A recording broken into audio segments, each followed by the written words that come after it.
Now, the first beatitude is almost too simple for tonight. Blessed are the merciful. Everybody knows what that means. Right?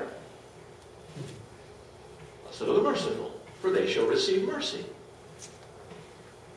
And then we're going to link that together with blessed are those who are pure in heart. Now, that can be a challenge.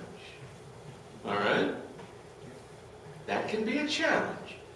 So we're going to talk about mercy and pure in heart. Because if we get those two together, not only will we receive mercy, but we will be able to see God. And that's pretty awesome. Okay, now I got to go to the end point. Jesus in Matthew 25:32 tells three parables. This is the last of the three parables. Matthew 25, verse 32. Called sheep and the goats, starting with verse 31. When the Son of Man comes in his glory and all the angels with him, he will sit on the throne in heavenly glory. All the nations will be gathered before him, and he'll separate the people one from another, as a shepherd separates the sheep from the goats. He'll put the sheep on his right and the goats on his left. And excuse me if I jump through this because it gets pretty repetitive. All right, I'm going to cut to the chase here. And the king will say to those on his right, "Come, you who are blessed by my Father, take your inheritance, the kingdom prepared for you since the creation of the world. For I was hungry, and you gave me something to eat. I was thirsty, and you gave me something to drink. I was a stranger, and you invited me in. I needed clothes, and you clothed me. I was sick, and you looked after me. I was in prison, and you came to visit me." I was probably guilty of something. But even though I was guilty, you came to visit me. And the righteous will say, "When did we ever do that?" And the king will reply, "I tell you the truth, whatever you did for one of the least of these brothers of mine, you did it for me." In the story, they couldn't understand what was so special about it. Okay?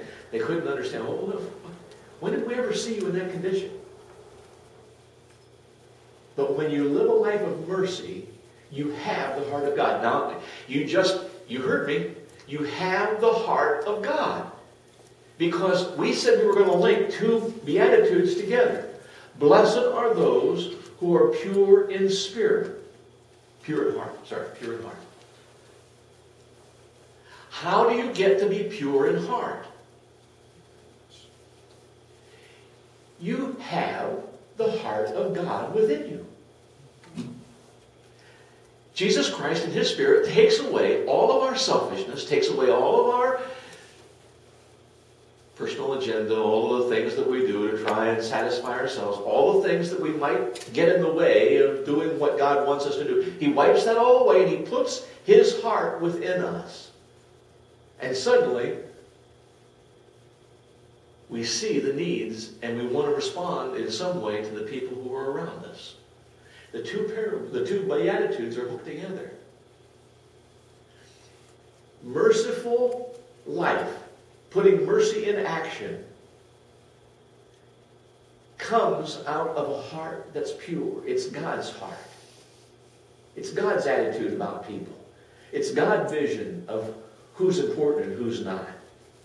It's God's way of looking at things and saying, here are the people I want to show mercy.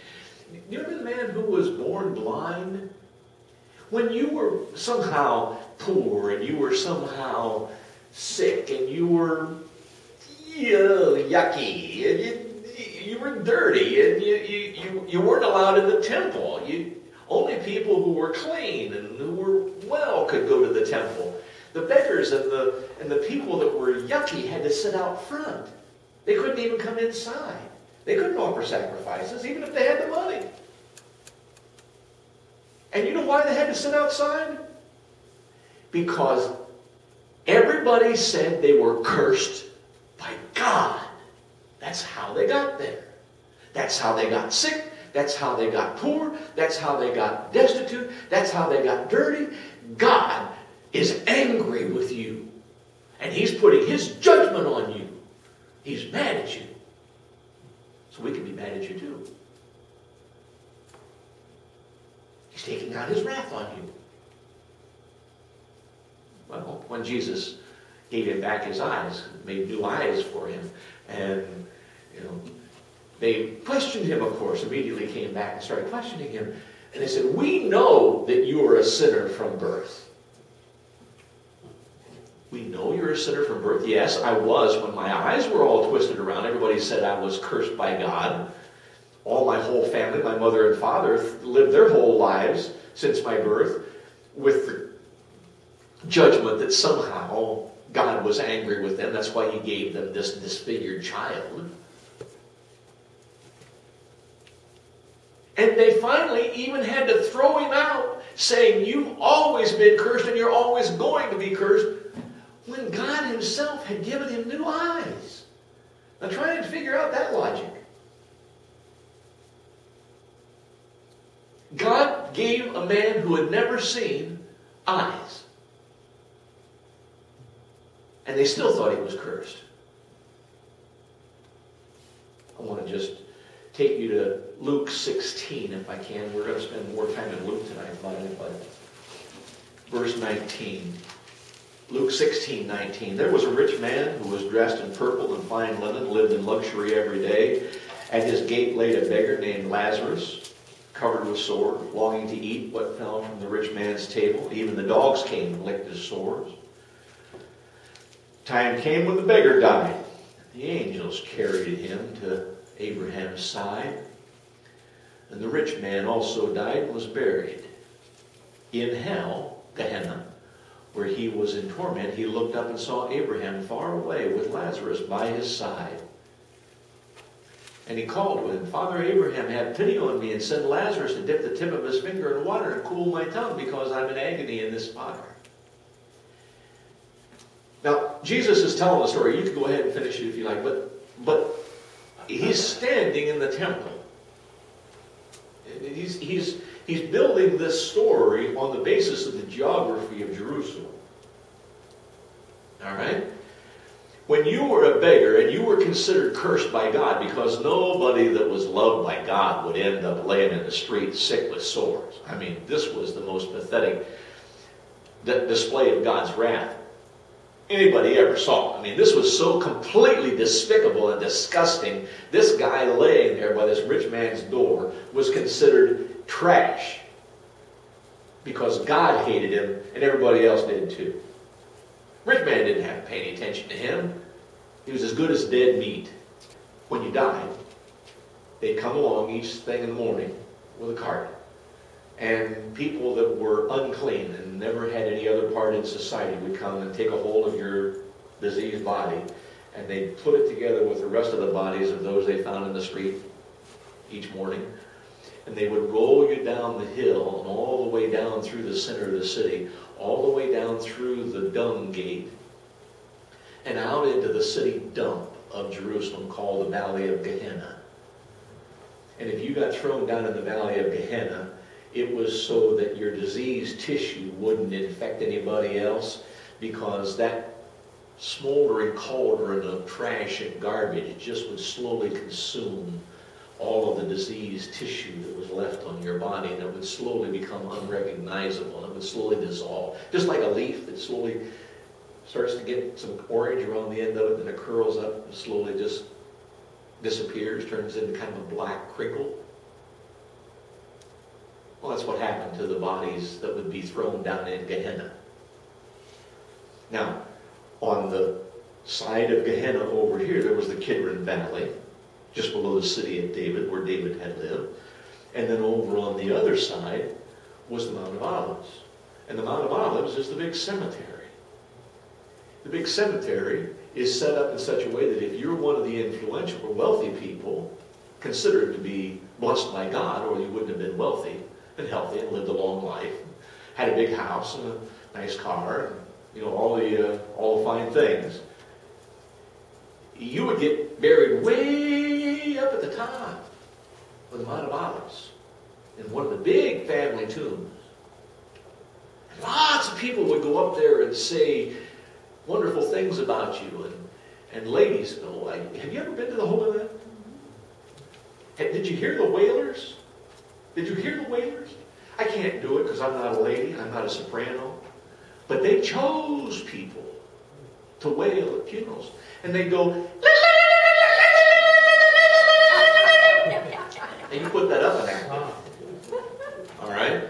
And then you put a half a dozen, 25 or so little people in there just screaming at the top of their voice, trying to give this agonized wail.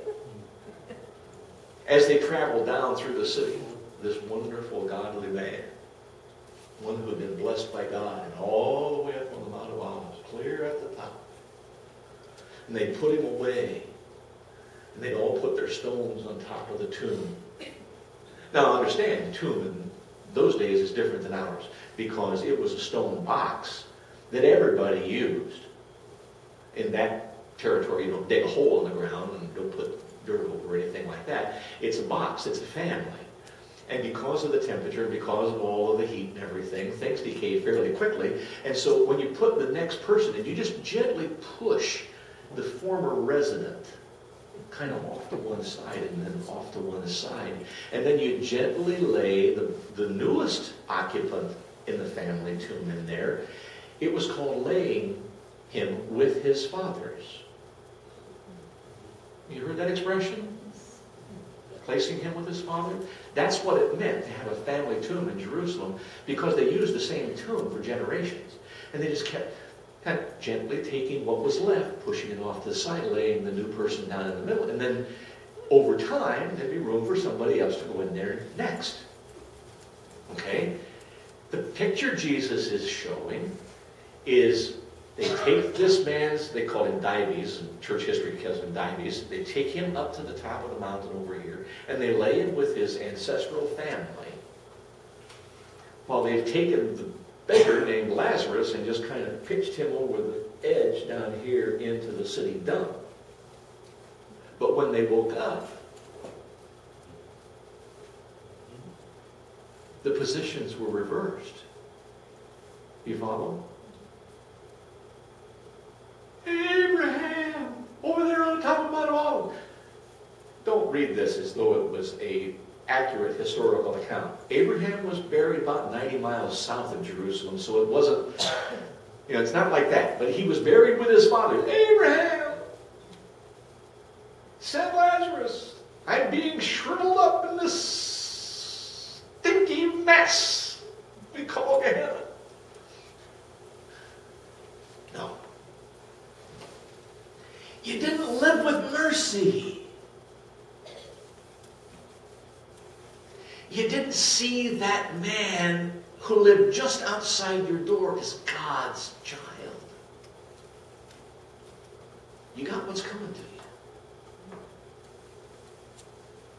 The sheep and the goats isn't the only place where we're going to be judged by how we have used the heart of God and put it into action. How are we doing? A lot of time? Oh, 4 more minutes. I was beginning to sweat it when I saw him glance at his watch. I was like, oh. One more, and I gotta quit. How do you live a life of mercy? Jesus was hanging on a cross. 2 men beside him. They were guilty. They knew they had come with what was coming to a thief. But one turned to him and said, when you come into your kingdom, remember me. And Jesus said, today you will be with me in paradise. Now, stop and scratch your head about this for a second. Was he guilty? Yes, he was. The judicial system worked in his case. Had he been guilty before and not gotten caught? Yeah, I'm pretty sure this has been a pretty well a lifelong habit. Did he run with really nasty people? White-collar crimes got off. Really despicable people were the ones that got caught. They put the resources to make sure they were captured. then how did he get to see God? Because the one who dispenses mercy replaced his sinful heart with a pure heart that gave him a chance to see God later that day. Do you understand? Living by looking at Jesus, by really looking at him, why would you do that? In this open dialogue, what's going on here? In this give and take back and forth with the Savior. Suddenly it makes better sense of how we're supposed to live. We grab a little bit of what we're supposed to do and be obedient to him. And we go, wow, I'm going to have to get serious. I'm going to have to really see what's stopping me from being sensitive to the people around me. Maybe I've had my own heart so long, I don't realize what God's heart really is and what I need to do to be used by God to take care of some of the needs around me. Blessed are the merciful, for they'll receive mercy. And blessed are the pure in heart, for they will see God. Man, that is one powerful agreement. If I had a contract laid out, that's better than 60 months of zero financing on a new car or anything else you might find. This is a really good deal. You turn your life over to me. You let me have your heart. You let me put my heart inside of you, and you can see God. Wow. I'll do that. Well, I'll do it differently. Elizabeth Kubler-Ross said you can't be a counselor to the terminally ill and be effective if you can't live your life free of fear and guilt. Now, Elizabeth Kubler-Ross was not a great theologian. She was a good nurse, and she was a good counselor. She took good care of people. But what she was trying to get to is, if your heart isn't already empty and pure, fear and guilt are the two pollutants of the heart, the primary pollutants of the heart. If you have jealousy, if you have rage, if you have bitterness, if you have betrayal, if you have resentment, you can't take care of terminally ill people and listen to what they've got. You're still too mad that you had to say goodbye to somebody that you loved or that didn't do you right. And your eyesight is blocked, your vision is clouded, you're unable to be effective. You can still make the bed and do things, but you can't see the person and understand what they need. And so Elizabeth Kubler-Ross said, if you're not able to live free of fear and free of guilt, that means pure heart. You can't meet those needs. Jesus said it differently, but his goal was the same. Paul said the same thing. If you read the book of Philippians, it's free of fear, free of guilt. Be courageous. Don't let fear get a hold of you. Don't let any kind of pollution. Free of fear, free of guilt is over and over again, but in Philippians. It's the book of free of fear and free of guilt. And that's how he could have that great testimony of victory. I don't care what happens. I don't care if I live or if I die. I'm ready to go. But because he had already cleansed his heart. Does that make sense? No. No. It's not a concept that's easy to understand because we have our own desires. Anything that pollutes our heart stops us from being effective. And so we have to just stop every minute, every day. How do we keep a pure heart? Every day we surrender again. We go to the Gethsemane rock, wherever that Gethsemane rock is. Today I'm going to put it on the rock again. I'm going to put it on the rock again. And then he puts in that pure heart that allows us to see and understand and